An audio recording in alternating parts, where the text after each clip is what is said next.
से 2 दिन के बाद मैं सीएम की कुर्सी से इस्तीफा देने जा रहा हूं। नमस्कार, मैं आनंद कुमार झा। दिल्ली का शातिर चीफ मिनिस्टर अरविंद केजरीवाल ने इस्तीफा देने का ऐलान कर दिया है, लेकिन 2 दिन के बाद। तो ये 2 दिन का टाइम इनको क्यों चाहिए अरविंद केजरीवाल को? ये बड़ी बड़ी कसीदे इन्होंने पढ़ी। आज इन्होंने अपने पार्टी कार्यकर्ता के सामने बात करते हुए उन्होंने ये बात रखी कि मैं 2 दिन के बाद इस्तीफा दे दूंगा, और अपनी तुलना जो है ना, कभी भगत सिंह से कर रहे हैं, कभी अपनी तुलना सीता माता से कर रहे हैं। और इनके इस भाषण से ये बार बार मुझे ये समझ में नहीं आ रहा कि जब से ये 2 दिन के बाद ये निकल के आए तिहाड़ जेल से, तब से बड़ी हिंदू देवी देवताओं के ऊपर बड़ी चर्चा कर रहे हैं। ये मेरे को तो ये समझ में नहीं आ रहा कि अपनी ये तुलना भगत सिंह से कैसे कर सकते हैं। एक गंभीर भ्रष्टाचारी चीफ मिनिस्टर जो कसीदे पढ़ रहा था कि मैं जेल से सरकार चलाऊंगा। सरकार तो देखो चली नहीं, लेकिन इसकी जिद के कारण दिल्ली का बिल्कुल तहस नहस हो गई दिल्ली। और इसको सुप्रीम कोर्ट ने केजरीवाल को ऐसा फंसाया कि ये आज इस्तीफा देने को तैयार हो गया है। भाई, जब आप किसी फाइल पे साइन नहीं कर सकते, आप किसी अपने ऑफिस नहीं जा सकते, आप लोगों को से मिल नहीं सकते, अपने मंत्रिमंडल से आप मीटिंग नहीं कर सकते, तो खाके चीफ मिनिस्टर बने रहोगे? तो मुझे लगता है सुप्रीम कोर्ट ने केजरीवाल को ऐसा फंसा दिया, तभी तो ये इस्तीफा देने को तैयार हैं। नहीं तो इससे उम्मीद मैं नहीं मानता कि ये केजरीवाल किसी भी तरीके से अपनी सीट छोड़ेंगे या शीश महल को छोड़ने की तैयारी करेंगे। अच्छा, ये सबसे बड़ा चिंता का विषय है ना, अपना डमी सीएम बनाएंगे, वो कौन होगा? क्या वो भाभी सुनीता केजरीवाल होंगी या आतिशी होंगी? ये चीफ मिनिस्टर उसी को बनाएंगे जो डमी होगा। और जो सुप्रीम कोर्ट ने ये कहा था कि ये कोई फाइल नहीं चेक कर सकते, तो क्या ये ऐसे चीफ मिनिस्टर को ना बना दें जो फाइलें सब ला के इनके पास इकट्ठा करके दें, और आप कहो जी ये देखो जी हजूर साहब, ये देखिए हजूर जी, ये फाइलें हैं। तो मुझे लगता है इसकी चिंता का विषय है। लेकिन जो केजरीवाल ने अपने आप बोला मैं बहुत ही ईमानदार हूँ, ये अपनी कसीदे खुद पढ़ रहे हैं, खुद बोल रहे हैं कि मैं बहुत ही ईमानदार हूँ, मैं बहुत ही सच्चा हूँ, और मैं इसी को लेके जनता के पास जाऊँगा कि जनता साहब मैं ईमानदार हूँ ना।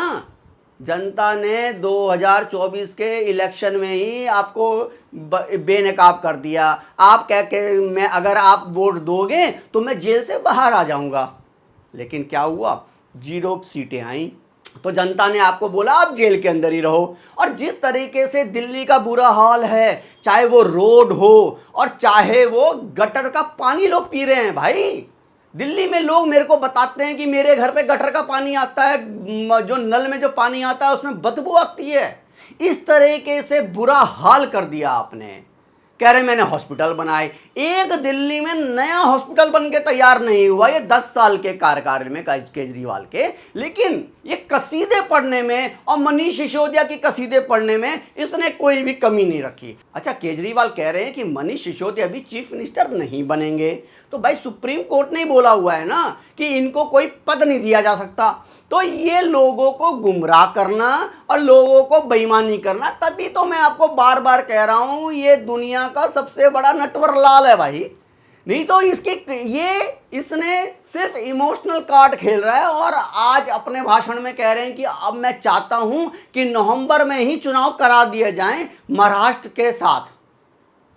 आप समझ रहे हैं, ये आदमी 1-2 महीने के लिए ही दूसरा चीफ मिनिस्टर चाह रहा है, और कह रहे हैं कि हम लोगों की जनता के सामने जाएंगे और लोगों से पूछेंगे कि अब मैं कट्टर ईमानदार हूं भी कि नहीं।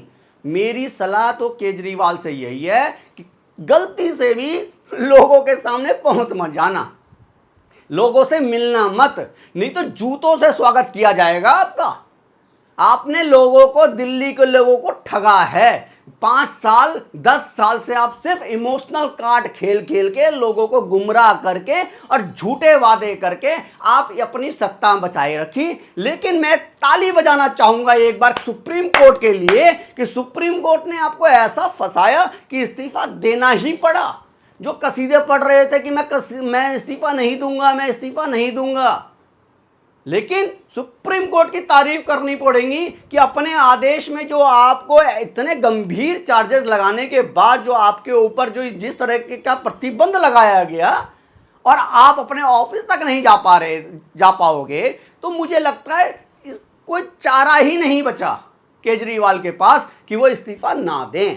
केजरीवाल 2 दिन का समय जो इन्होंने लिया, क्या ये किसी पंडित से पूछा कि 2 दिन के बाद अगर मैं सीएम कैंडिडेट से इस्तीफा दूं तो मैं दोबारा सीएम बन सकता हूं? नहीं तो कोई रीजन समझ में मेरे को नहीं आ रहा कि ये केजरीवाल 2 दिन का समय इनको क्यों चाहिए। आप इस्तीफा अगर देना होता तो आज ही जाके इस्तीफा दे देते और 2 दिन के बाद नेक्स्ट सीएम का अनाउंसमेंट कर देते।